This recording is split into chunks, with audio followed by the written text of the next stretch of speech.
वरुण शास्त्री जी महाराज, जिन्होंने इस भूमि को तीर्थ के रूप में परिणत कर दिया है, वैसे परम पूज्य श्री शास्त्री जी महाराज इस शिव शक्ति महायज्ञ के समिति के समस्त सम्माननीय पदाधिकारीगण, जिन्होंने अथक प्रयास करके इस महोत्सव को यहाँ पर संपन्न करा रहे हैं और बहुत ही अनेक महापुरुषों का यहाँ पर प्रवचन, उनका आशीर्वचन, उनका धर्मोपदेश हो रहा है एवं श्री रामलीला, श्री रास लीला व अनेक भक्तों का चरित्र का यहाँ पर गायन हो रहा है। इस महायज्ञ में भाग लेने वाले सभी सम्माननीय भक्तजन, सभी माताएं, बहनें, भाइयों, इस यज्ञ में शारीरिक सेवा करने वाले सभी सम्माननीय विप्रवृंद, सभी संगीतज्ञ बंधु और भी सभी समस्त सहयोगी गण, हम आप सभी लोग परम सौभाग्यशाली हैं। हम अपने को भी धन्य मानते हैं कि इस श्री शिव शक्ति महायज्ञ में आने का सौभाग्य प्राप्त हुआ। वास्तव में इस यज्ञ में जो आएंगे उनका भगवान के ऊपर असीम कृपा होगी, इसमें कोई संशय की बात नहीं है। अभी उपस्थिति कम है, कोई आश्चर्य की बात नहीं है। विवाह होता है, आजकल विवाह के पहले ही लोग भंडारा उंडारा खाकर चले जाते हैं। यहाँ तो विवाह के बाद भी इतना लोग बैठे हुए हैं, यह सौभाग्य की बात है। पहले का विवाह होता था तो उसमें विवाह संपन्न कराने के बाद भी 1-2 दिन तक लोग रहते थे, साथ में ही विदा करा करके ले जाते थे। लेकिन अब वह धीरे धीरे समय बदल रहा है, उसी के अनुपात में लोग इतने व्यस्त हो चुके हैं कि किसी के पास समय नहीं है कि विवाह तक रुकें। फिर भी आप लोग इतना धैर्य बना करके रुके, इसलिए हम आप सभी लोगों को धन्यवाद देते हैं। 2 बार पहले भगवान के नाम का हम लोग कीर्तन कर लें। समय कम है क्योंकि लीला होनी है, लीला में हम बाधक नहीं बनेंगे, इसलिए पहले 2 बार कीर्तन कर लें और बहुत कुछ कहेंगे नहीं, मंगलाचरण ही कर करके अपने वाणी को विराम देंगे, क्योंकि लीला भी समय से हो जाए तो ठीक है। तो कीर्तन पहले कर लिया जाए। जय गणपति जय जय हनुमान, प्रेम से बोलो सीताराम। जय गणपति जय जय हनुमान, प्रेम से बोलो सीताराम। जय गणपति जय जय हनुमान, प्रेम से बोलो सीताराम। जय गणपति जय जय हनुमान, प्रेम से बोलो सीताराम। जोर से बोलो जय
शक्ति महायज्ञ के, जय। हनुमान जी महाराज के, जय। श्री यज्ञ में भाग लेने वाले सभी भक्तों के जय हो। हम आप सभी लोग बहुत सुंदर भगवान की विवाह की चर्चा श्रवण किए। पहले विवाह जब होता था तो उसमें दोनों पक्ष के लोग बैठ करके आपस में पहले शास्त्रार्थ करते थे, हम बरे तो हम बरे। उसी का निर्वाह करते हुए जनकपुर में भी जब भगवान का विवाह हुआ तो वहां पर वर पक्ष के लोग कन्या पक्ष के लोग दोनों लोग बैठे और दोनों लोग आपस में अपनी अपनी तरफ से बोलने लगे। अयोध्या वाले बोले, भाई अयोध्या सबसे श्रेष्ठ है, सभी जानते हैं, देखो क्या इसकी महानता है। अयोध्या से भगवान श्री राम आए, इतने सुकुमार राम जी हैं, फिर भी तारका जैसे बलशाली 60,000 राक्षसों का हाथी का बल जिसमें था उसका वध राम जी ने एक बार से कर दिया। इतना महान कौन हो सकता है? जनकपुर वालों ने कहा कि श्रीमान जी ये अयोध्या के प्रभाव से नहीं हुआ। अयोध्या वालों ने कहा तो क्या जनकपुर वाले ने कर डाला? जनकपुर वालों ने कहा एक बात बताइए, राम जी अयोध्या में कोई एको चींटी अब तक मारे हो, अखबार में निकला हो तो कटिंग बताइए। अब वास्तव में राम जी कृष्ण जी में यही अंतर है। भगवान श्री राम अपने पूर्ववासियों से इतना प्रेम करते हैं कि एक चिट्टी मच्छर तक को अयोध्या में भगवान ने नहीं मारा, सबको अपनाया। क्यों? क्योंकि ये हमारे अपने हैं। राम जी ने अयोध्या वासियों को अपना समझा। अति प्रिय मोही यहाँ के वासी, अति प्रिय मोहि यहाँ के वासी, अति प्रिय मोही यहाँ के वासी, अति प्रिय मोहि यहाँ के वासी, मम धाम दापुरे सुख राशि, मम धाम दापुरी सुख राशि, जात्यपि सब वैकुंठ बखाना, सब मैं तुमने बखाना, वेद पुराण विविध जग जाना, वेद पुराण विविध जग जाना, तदपि अवध सम प्रिय नहीं सोऊ, अवध सम प्रिय नहीं सोऊ, यह प्रसंग जाने को यह प्रसंग जाने को। भगवान स्वयं कहते हैं अयोध्यावासी मुझको प्राण से भी ज्यादा प्रिय है। इसलिए भगवान श्री राम ने अयोध्या जी में किसी की हत्या नहीं किया, चाहे जितना अपराध भले वो किया हो भगवान ने उसको क्षमा किया। लेकिन भगवान श्री कृष्ण अपराध किया तो चाहे उनके घर का मगर रहा हो, भले मामा ही क्यों ना रहो, अपराध किया तो उसको भी मार डालेगा। क्योंकि भगवान कृष्ण का एक मत था कि अपराधी को दंड देना ही चाहिए। लेकिन भगवान कहते थे कि घर वाले को बचाकर, अपने घर वाले का बड़ा भगवान ध्यान करते थे। तो वहां पर जब जनकपुर वालों ने कहा कि अयोध्या के कारण नहीं हुआ, इस कारण से हुआ कि भगवान श्री राम जब जनकपुर की रास्ता पकड़े हैं तो केवल जनकपुर की तरफ देखने का यह फल हुआ, इतनी शक्ति मिल गई, उस शक्ति से इन्होंने राक्षसों का वध कर दिया। अयोध्या वालों ने कहा चलो ये तो हो गया, लेकिन हमारे राम जी ने अहिल्या जैसे जो महापातकनी थी, पाप के कारण पत्थर बन गई थी, केवल चरण के धूल का स्पर्श करा दिया, वे तर गई, दिव्य स्वरूप धारण करके अपने पति के लोक को चली गई। यह तो हमारे राम जी ने किया। जनकपुर वालों ने कहा यह भी आपके कारण नहीं हुआ। कहा तब? कहा यह भी तब हुआ जब जनकपुर की धूल, आपके भाई साहब बोलिए, अयोध्या से धूल बांध कर लाए थे। अयोध्या की वो धूल नहीं थी, वह धूली जनकपुर की थी, यह जनकपुर की महिमा है। अयोध्या वालों ने कहा भाई अब सुनबे नहीं करिए तो हम क्या करें। एक बात बताइए, धूली अब की यहाँ के रही, मान लिया इतनी आंधी आई होगी, न जाने कितनी धूली इन पर पड़ी, वहां तो नहीं हुआ, लेकिन चलिए कोई बात नहीं है। एक बात बताइए, हमारे राम जी ने इतने विशाल धनुष को तोड़ दिया, यह तो राम जी ने किया, मान लीजिए। जनकपुर वालों ने कहा कि ये भी नहीं मानेंगे। कहा क्यों? कहा कि यह भी इसलिए नहीं मानेंगे कि हमारे जनकपुर वासियों ने आपने सारा पुण्य प्रताप लगा दिया कि देव पितर सब सुकृत संभारे, जो कछु पुण्य प्रभाव हमारे, तो शिव धनु मृणाल किनाई, तोरे हु राम गणेश गोसाई। हमारे पुण्य के प्रताप से धनुष टूट जाए तो ये जनकपुर के प्रताप से धनुष टूट गया। इसमें अयोध्या वालों की कोई बड़ी भारी महानता नहीं है। तो इस प्रकार से आपस में बड़ा विनोद हुआ, लेकिन हम लोगों को विनोद करने में लग जाएंगे तो हमारा समय उसी में व्यतीत हो जाएगा। एक समय की बात है कि आपस की अंगुलियां आपस में लड़ाई करने लगी। सब कहने लगे हम बरी हैं, हम बरी हैं, हम बरी हैं। तो जब आपस में लड़ाई होने लगी, एक महापुरुष ने सबको समझाया, ये लड़ो नहीं, लड़ाई करने से कल्याण नहीं होता है। कोई विवाद हो, किसी महापुरुष से उसका समाधान निकलवा लेना चाहिए। इसलिए आप लोग किसी जज के पास जाओ और उससे फैसला करा लो, कौन बरी है, झगड़ा खत्म। सब लोग मिल करके एक जज के पास गए। जज से लोगों ने कहा कि महाराज हम लोगों में आपस में बड़ी लड़ाई है। जज ने पूछा किस चीज की लड़ाई है? कहा इसलिए कि हम बड़े, आज भी समाज में यही लड़ाई है। कोई कहता हम बड़े हैं, कोई कहता हमारा गांव बड़ा है, कोई कहता हमारा राज्य बड़ा है, कोई कहता हमारा देश बड़ा है। एक न एक सब आपस में लड़ते ही रहते हैं।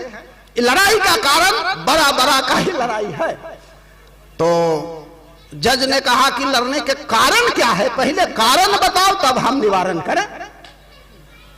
अंगुलियां बोली कि महाराज हम लोगों में लड़ाई का कारण यही है कि हम लोग आपस में यही कर रही है कि हम बरी, हम बरी, हम बरी। जज ने कहा कि अपनी अंगुली दिखाओ। सबने ऐसा किया। जज ने कहा कि ये बीच वाली जो है सबसे वो बड़ी लग रही है, बोलो।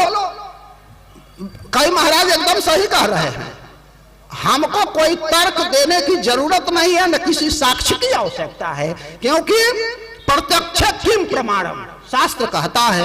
नाप लीजिए सबसे बड़ी है कि नहीं बड़ी है। ये चारों झूठा लड़ाई करती रहती है रात दिन, हम बड़ी, हम बड़ी। जज ने कहा बात तो तुम्हारी सही है, लेकिन इनका भी तर्क और दलील सुनना आवश्यक है। जज ने कहा पहले इस अंगूठे से पूछा कि तुम बोलो, तुम क्यों लड़ती हो, तुम तो बरी नहीं हो। अंगूठा बोली कि महाराज आप एक बात बताओ, आपको केवल बड़ी दिखाई पड़ रहा है, मैं इतनी मोटी हूं दिखाई नहीं पड़ रहा है। मोटे का संसार में कोई इज्जत नहीं, केवल बड़ी बड़ी रहेगी हरदम। अरे मोटे का भी थोड़ा सम्मान कर दिया करिए। जज ने कहा मोटे हो जाने से बड़ी नहीं हो सकती है। कहा पहले हमारी बात सुन लीजिए। आप जज हैं, लोग जमीन बेचने जाते हैं तो जब तक अंगूठे का निशान नहीं लगाते हैं तब तक जमीन की बिक्री नहीं होती है। नहीं होती है कि नहीं? जज ने कहा नहीं होती है। तो कहा जो जमीन को बेच दे, खरीद ले, वो बड़ा, ये बड़ी। ये काहे के बड़ी? हम जब चाहे अपना घर बेच सकते हैं, अपने जमीन बेच सकते हैं। जज ने कहा कि बात तो भाई तुम्हारी सही है। कहा जो मालिक वही ना होगा जो बेच सके, खरीद सके, ये लोग कुछ नहीं कर सकते। और दूसरी बात जज साहब, विवाह होता है ना तो यही अंगुली जाकर चंदन लगा देती है तो विवाह हो जाता है। होता है कि नहीं होता है? आप लोग के यहाँ भी तिलक होता होगा तो यही अंगूठा से लगाते होंगे। तो जज ने कहा बात तो तुम्हारी एकदम सही है, लेकिन चलो इन तीन का भी सुन लेते हैं। जज ने कहा इससे तर्जनी से कि तू तू न मोटी है और न बहुत बड़ी है, तू काहे को लड़ती है कि हम बड़ी। तर्जनी बोली कि महाराज एक बात सुनो, कोई रास्ता भटक जाता है, मान लीजिए कोई क्या कहते हैं आसनसोले से आवे, पूछे कि हम लोगों को नीमचा जाना है, यही अंगुली ने बताएगी कि इधर जाइए, और जो बतावे मार्ग बतावे वो गुरु होता है। और गुरु का स्थान सबसे श्रेष्ठ होता है कि नहीं होता है? श्रेष्ठ होता है, इसलिए तो बड़े लोगों को ऊपर बैठाया जाता है ना, बाकी और क्या अंतर है? गुरु मान करके बैठाया जाता है। तो गुरु का स्थान भगवान से भी श्रेष्ठ होता है, इसलिए गुरुर ब्रह्मा गुरुर विष्णु गुरुर देवो महेश्वरा कहा जाता है महाराज। तो जब गुरु का स्थान बड़ा होता है तो हमको बड़ी मान लेने में क्या दिक्कत है? हमें को बड़ी मान लिया जाए।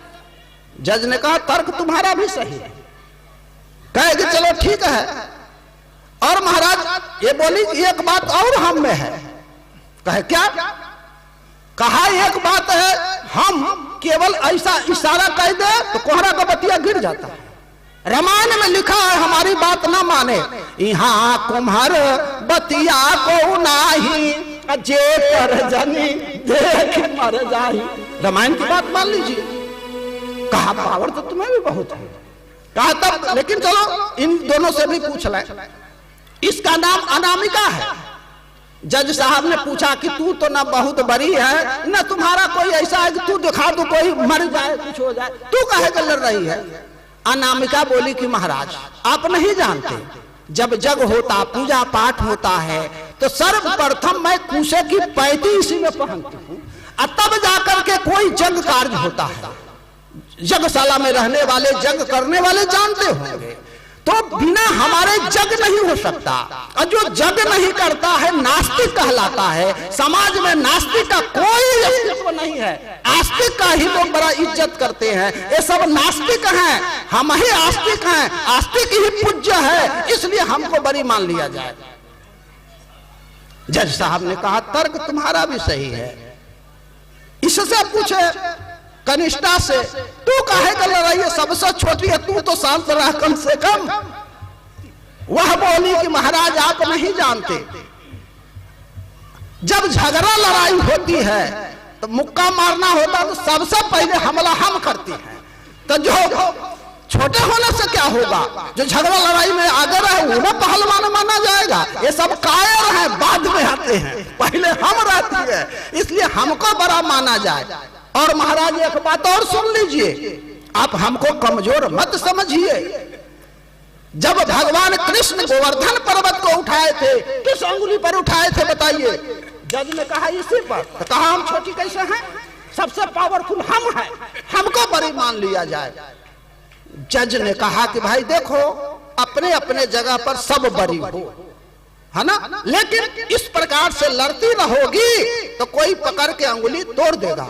सब एक रहो, यदि एक रहोगी तो कोई कुछ नहीं बिगाड़ पाएगा, इसलिए एकता बना करके रखो। इसलिए हमारे तुलसीदास जी महाराज लिखे कि जहां सुमति तहां संपत्ति नाना, जहाँ सुमति तहाँ संपत्ति नाना, जहां सुमति तहां संपत्ति नाना, जहाँ सुमति तहाँ संपत्ति नाना, जहां कुमति तहां विपत्ति निदाना, कुमति तहाँ विपत्ति निदाना, जहां कुमति तहां विपत्ति निदाना, जहाँ कुमति तहाँ विपत्ति निदाना।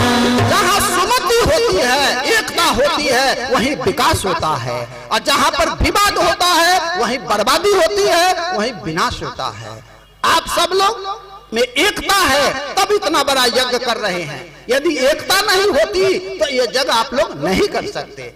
विचार करते करते ही रह जाते, जग संभव नहीं होता। हम लोग एक नहीं थे तब तक राम जन्मभूमि पर मंदिर नहीं बन रहा था। हम लोग एक हो गए, राम जन्मभूमि पर मंदिर भव्य बन रहा है आज। जय जय सीताराम। सीताराम। इसलिए हम लोगों को एकता बना करके रखना है, धर्म के मार्ग पर चलना है, और जो धर्म के मार्ग पर चले उनका साथ रहना है, वो यही करना सबसे बड़ा धर्म है। समय बहुत नहीं लेंगे, लगभग समय का हम व्यतिक्रम कर चुके हैं, फिर भी आप लोगों के लिए मंगल कामना है कि वरुण शास्त्री जी बहुत बड़ा ये दायित्व अपने ऊपर लिए हैं, आप लोग इनके कंधे से कंधा मिलाकर चलें। जो जग कार्य में सहयोग करता है उसके यहाँ धन की कमी नहीं रहती है, उसके यहाँ सब प्रकार का सुख सौभाग्य प्राप्त होता है, क्योंकि शास्त्र यही कहता है सतपात्र दानं च भवेत् धनाढ्यो। जो सतपात्र को दान करता है, जग कार्य में दान करता है, अगले जन्म में बड़ा धनाढ्य होता है। धनाढ्य भावाय करोति पुण्यम, और जो धन आने पर पुण्य करता है, जग में भंडारा में दान करता है, उसके यहाँ कई गुना धन बढ़ जाता है। और पुण्य प्रभावात् स्वर्गम प्रयाति, पुण्य के प्रभाव से स्वर्ग को जाता है। पुनर्धनाढ्यम पुनरेव दाता, और इसका परिणाम होता है कि पुनः वह हमेशा जीवन में धनी मनी रहता है, हमेशा वह सुख भोगता रहता है, उसके पीढ़ी दर पीढ़ी सुख भोगता रहता है। इसलिए ज्यादा समय नहीं लेंगे, आप लोगों से ही आग्रह करेंगे कि आप इस जग में तन मन धन से सहयोग करके इस जग को जिस प्रकार से इतना दिनों तक सफल बनाए, वैसे भी मैं इसका क्या कहते हैं पूर्णाहुति जग की बढ़िया से हो, यही नहीं मंगल कामनाओं के साथ अपने वाणी को विराम देंगे। लेकिन 2 बार भगवान के नाम का कीर्तन कर ले, फिर उसके बाद आगे के सत्र में हम लोग जुड़ेंगे। राम राम राम कहो, राम राम राम, रोज सुबह शाम कहो राम राम राम, राम राम राम कहो राम राम राम, रोज सुबह शाम कहो राम राम राम, राम राम राम कहो राम राम राम, रोज सुबह शाम कहो राम राम राम, राम राम राम कहो राम राम राम, रोज सुबह शाम कहो राम राम राम, आते भी राम कहो जाते भी राम, आते भी राम कहो जाते भी राम, आते भी राम कहो जाते भी राम, आते भी राम कहो जाते भी राम, सोते भी राम कहो जगते भी राम, सोते भी राम कहो जगते भी राम, राम राम राम कहो राम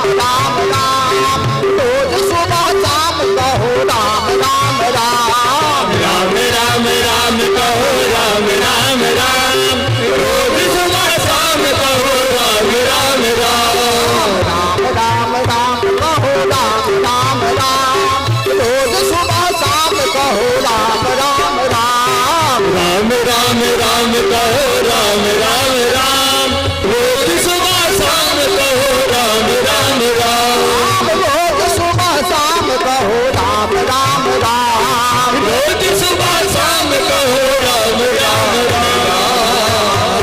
सीताराम जी महाराज के जय हो, महाराज के जय हो, शंकर भगवान के जय हो, यज्ञ भगवान के जय हो, शिव शक्ति महायज्ञ के जय हो, संतों के जय हो, भक्तों के जय हो, जय सीताराम।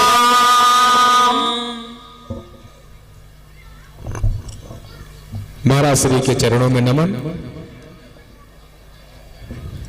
बड़ी कृपा कि महाराज जी यहाँ पर पधारे। 7 बजे से यहाँ लीला प्रारंभ होगी और कल दोपहर में महाराज श्री का हम लोग को आशीर्वचन मिलेगा। हमारे मध्य रामायणी रामशंकर दास जी महाराज हैं, इनके द्वारा भी आप सब लोगों को व्याख्यान श्रवण करने का अवसर मिलेगा। और कल यज्ञ में पूर्णाहुति भी है, तो आप सभी लोग, कल विशेष हवन है और हम लोग का पूर्णाहुति परसों, कलश विसर्जन।